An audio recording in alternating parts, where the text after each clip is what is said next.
Okay, in 13.6, we're going to bring back what we learned about in Chapter 7, Unit 1, and that's graphing. Huge part of the relationships between numbers. So a review of graphing the following. This is in slope-intercept form, which we have done before. Let's see if I go to a smaller.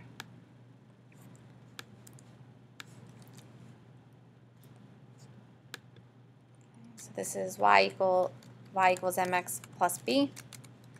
So my slope is 2/3. My y-intercept is 5. So what you can do is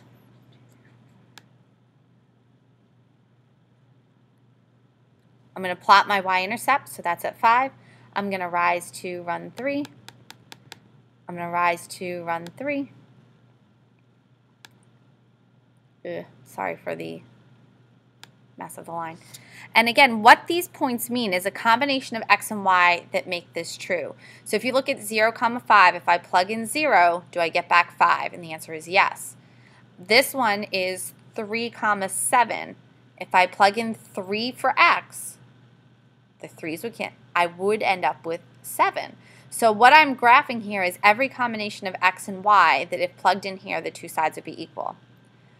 When we get over here, what we would have to do is, and again, we've done this before, you would subtract 2x from both sides.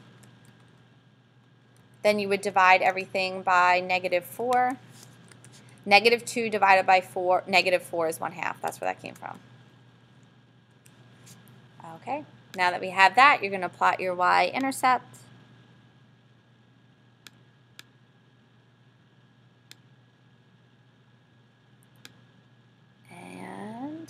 Going to graph. And again, all these points that we're representing are all the combinations, the x, y coordinates that would make this equation true.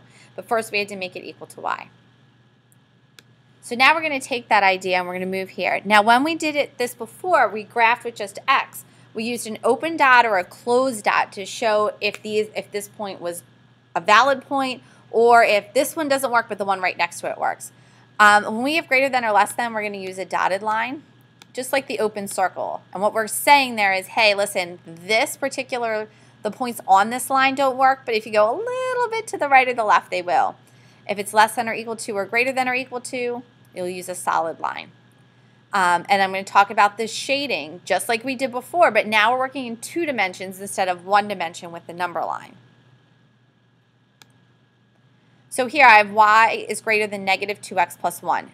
So first, just graph it like you did before. Here's my y-intercept. I'm going to plot that. Here it is. I'm going to use the slope of -2, 1. I'm going to go down 2. I'm going to go over 1. I'm going to plot the point. I'm going to go down 2. I'm going to go over 1. I'm going to plot the point. And you could do this all day if you wanted. Now, because this says when y is greater than, it doesn't say equal to, don't draw a solid line through there. You're just going to draw kind of a dotted line through there. Like this. It's kind of hard for me to do with this. Okay. Now there's shading, but should we shade this side or should we shade this side? You'll probably start to see some patterns. I'll be honest, some of you are going to catch that. But let's start here to see why it makes sense. So I'm going to pick a point here, like 0, 0. You could pick this one if you wanted. It doesn't matter. Pick a point in one of the regions. Oh, I just screwed that up. I think that looks pretty good. Okay, I'm going to try 0, 0 because I can see that's to the left of the line. If I plug in 0, 0, I always pick 0, 0 if I can. Okay, so I plugged in 0 for x and 0 for y. When I simplify that, I get that 0 is greater than 1. Is that true or is that false? That's not right. 0 is not bigger than 1. So that means that this point does not work. Okay? And that means the other side works. I shouldn't be going over the line. Don't go over the line. It's hard for me to do this here. So don't go over the line. That was bad. So you should shade to the right of the line. And again, if you're, oh, Mr. Referee, I'm not really sure if that one works. You can pick another point over here. Let's see that. 1, 2, 3, 4, 5, 6 over 6 up 0. So for example, if I pick a point, that point, which is 6, 0, I plug in 0 for y.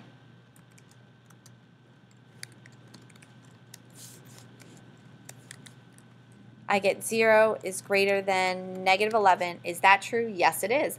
Now, what this is saying is every point in this shaded region, you can take any of them. If you plug that in for x and y, it's going to make the inequality true. Over here, we're going to do the same thing as we did before. We got to get that y by itself. Oh, let's see if I know how to do this. Oh, look at that. Okay, I'm going to divide everything by 3. So impressed I just figured out how to do greater than or equal to. Okay, I'm going to plot my points. So I'm going to go to 2. I'm going to go down 2 over 3. I'm going to go down 2 over 3. I'm going to, I apologize, guys. This is really hard for me to do. Okay, and I'm going to connect them like this. Okay, I used a solid line because this one was greater than or equal to. Now again, if I do my test and I say, okay, I'm going to pick a point, like I said, pick 0, 0 if you can because that's easy. I'm going to pick a point. I'm going to try 0, 0 and see if the left side of the graph will work. So I'm going to plug that into the original.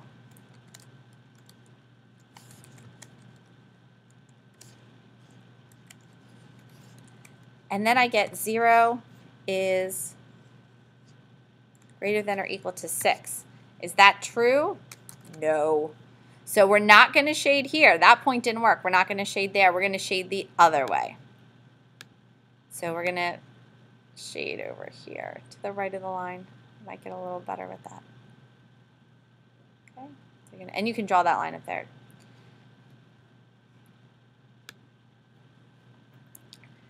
When you're doing this, you're going to graph both, and we're going to shade only where both will be true. So I have y is greater than 1/3 x plus 2. Sorry about that. I'm going to graph the first one. I have a y-intercept of 2. Up 1, run 3. Up 1, run 3. I'm going to put a dotted line through those because it is not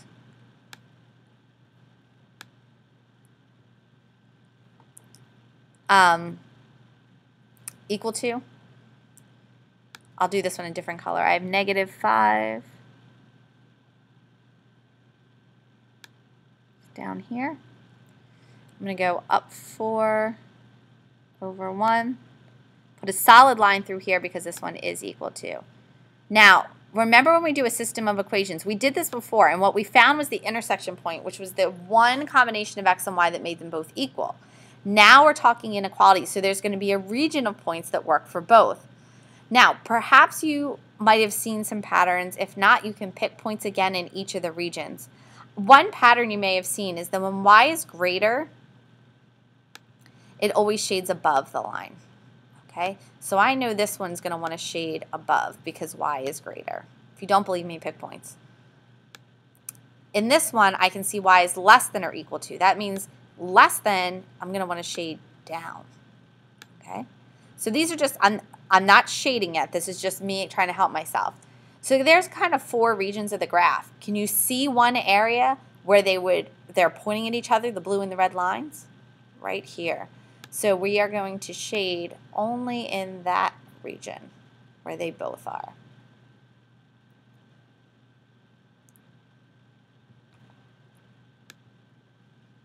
Over here, this is my last one. That was a couple. All right, I'm just going to do this one and then just so this isn't the longest video ever. I'm going to change this first one into slope-intercept form. I'm going to subtract x from both sides. And then I'm going to divide. Be careful, guys. I'm dividing by a -3 because I divided by a negative. I need to flip that inequality. Okay, so first I'm going to graph we'll just do that in blue since I did that equation in blue. I'm going to go up 2. I'm going to go up for my y-intercept, up 1 over 3 for my slope, up 1 over 3 for my slope, and I'm going to run a dotted line through there. And yours will look much neater than mine. Okay? And even if you want to do your little arrows now, I see y is greater than, which means it's going to shade above. So I know this one's going to want to shade in this direction. I'm not going to shade it right now because I have to figure out the points that work for both. Now I'm going to work with this one. Okay? I have a y-intercept of 1. I'm going to go down 1, 2, 3, 4, 5. I'm going to go over 2. And remember, it's a negative slope. I'm going to go a solid line because this is less than or equal to. Now again, when the y is less than, this wants to go down. Wants to kind of go down toward the bottom. Okay. So when you look at this again, we have 4 regions of the graph. In which region are the red and the blue, pointing to each other? Right here. So you're going to shade right there.